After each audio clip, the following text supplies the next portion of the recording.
እስራኤልና አሜሪካ በኢራን ላይ የከፈቱት ጦርነት ከቀጠናው አልፎም በዓለም ላይ ከፍተኛ ኢኮኖሚያዊ ቀውስ እያስከተለ ቀጥሏል። እስራኤልና አሜሪካ በኢራን የጦር ሰፈር፣ የኒውክሌር መሠረተ ልማትናም በሚሳኤል ማከማቻዎች ላይ የአየር ጥቃቶች ማድረሳቸውን ሲቀጥሉም በቴህራን የሚገኘው ሻሂድ ቤሄሽቲ ዩኒቨርሲቲናም ሌሎች ሲቪል ተቋማት በጥቃቱ መመታታቸው ተዘግቧል። ፕሬዚዳንት ዶናልድ ትራምፕ ኢራን የሆርሙዝ ወሽመጥ መተላለፊያን በአስቸኳይ ካልከፈተች በቴህራን የኤሌክትሪክ ኃይል ማመንጫዎችና ድልድዮች ላይ ከባድ ጥቃት እንደሚሰነዝሩ ዝተዋል። ትራምፕ ትሩዝ በሚሰኘው የማህበራዊ ሚዲያ የትስስር ገጽ ላይ ባሰፈሩት መልእክት ነገ ማለትም እስከ ማክሰኞ ኢራን መተላለፊያውን እስካልከፈተች ድረስ በሲኦል ውስጥ ከታታለው፣ ይህም የኃይል ማመንጫና የድልድዮች ቀን በሚል መሪ ቃል ዶግ አመድ አድርጋታለው ሲሉ ባልተለመደ ሁኔታም ጠንከር ያለ ማስጠንቀቂያን ሰጥቷል።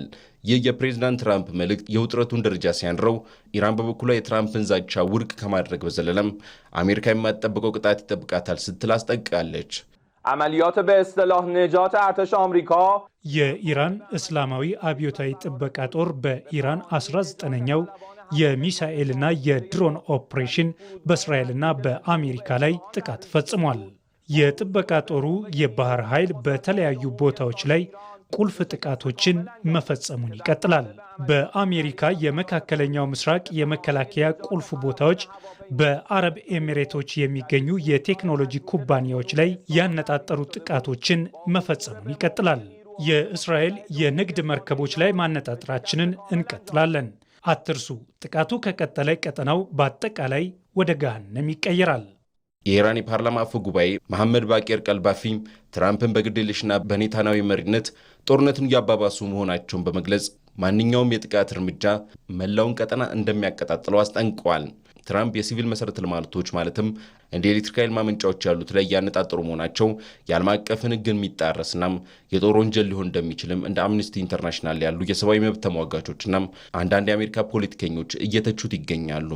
በአሜሪካ ውስጥ ሴናት ቹክ ሹመር ያሉ ተቃዋሚዎች የትራምፕ ዛቻ ያልተረጋጋና አእምሮን የሳተ ሰው ንግግር በማለት ሁኔታውን ሲያወግዙት እየታየ ነው።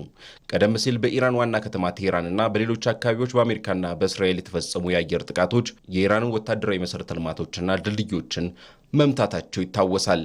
የጦርነቱን አቅጣጫ የቀየረው የዓለም 20 በመቶ የሚሆነውን የነዳጅ መተላለፊያ የሆነው የሆርሙዝ ወሽመጥ በኢራን መዘጋቱን ተከትሎ የዓለም የነዳጅ ዋጋም በአንድ በርሜል ታይቶ በማይታወቅ ሁኔታ ከ115 በላይ ማሻቀቡ ይታወሳል። በሌላ በኩል ቴህራን ባለፉት ቅዳሜና እሁድ ላይ ብቻም ወደ እስራኤል 14 የሚሆኑ የባለስቲክ ሚሳኤል ጥቃቶችን ሰንዝራለች። በተለይም ሚሳኤሎቹ በሃይፋ፣ ቴልአቪቭና ቢኒብራክ በሚባሉ ከተሞች የሚገኙ የመኖሪያ ህንፃዎችና ትምህርት ቤቶች ላይ ጉዳትም አድርሰዋል። በጥቃቱም 2 ሰዎች ሲሞቱ ቢያንስ 4 ሰዎች እንደቆሰሉ አልጀዚራ ዘግቧል። በሌላ በኩል እስራኤል በኢራን የሚገኙ ከፍተኛ የመንግስት ባለስልጣናት ላይ ጥቃቷን ቀጥላለች። በኢራን እያካሄድን ያለው ጦርነት አዲስ መልክ ይዟል። በተጠና እርምጃም የአገዛዙን ቁልፍ አመራሮችን ማስወገዳችንን ቀጥለናል። የደህንነት ሚኒስትራቸው ካቲብን አስወግደናል። ይህ ሰው ኢራናውያንን በመግደል ይታወቃል። ለእስራኤልና ለቀጠናውም ስጋት የነበረ ሰው ነው።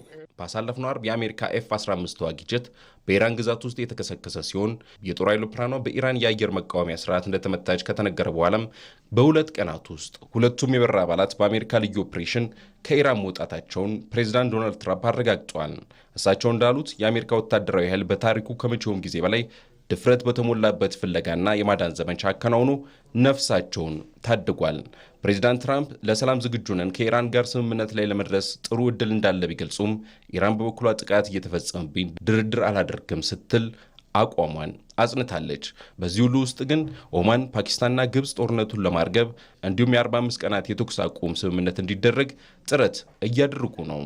በአጠቃላይ መካከለኛው ምስራቅ ሁኔታ በየሰዓቱ እየተቀያየረ ባለበት በአሁኑ ወቅት ፕሬዚዳንት ዶናልድ ትራምፕ ያስቀመጡትና ነገ እንደሚጠናቀቅ የሚጠበቀው የጊዜ ገደብ ምን ይዞ ይመጣ ይሆን የሚለው ስጋት ግን እንደቀጠለ ነው።